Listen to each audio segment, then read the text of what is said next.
Hello everyone, welcome back to my channel to a new mini blog. তো আজকে ছিল আমাদের রত্তলায় রক্ষাকালী মায়ের পুজো।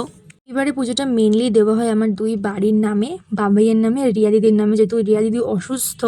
তারপর এখানে সব ডালা টালা সাজিয়ে নিয়ে এখন মায়ের কাছে চলে গেছি পুজো দিতে।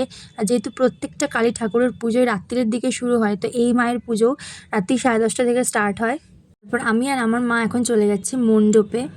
এই ক্লিপটা হচ্ছে রাত্রির 1:30, আর তখন এতটা এক্সস্টেড আর টায়ার্ড লাগছে। এমনিতেও ওয়েদারটা ঠান্ডা ঠান্ডা হয়ে গেছিলো বৃষ্টির জন্য, এত ঘুম পাচ্ছিল যখন আমি বসে থাকতে পারছিলাম না। আর সারা রাত্রিতে লরি চলাচল আর মানুষ চলাচল দেখে আমার সময় কেটে যায়।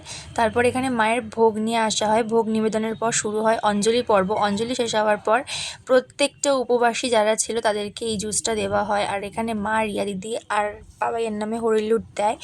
আজ তো বলতে গেলে আমি 24 ঘন্টাই জাগা, কারণ রাত্রিরেও আমি ঘুমোইনি। তারপর এখানে হোম শুরু হয় 4টের সময়, শেষ হয় 4:30-র সময়। তো এখন আমি বাড়ি যাই, আর তোমরা আমার চ্যানেলটা সাবস্ক্রাইব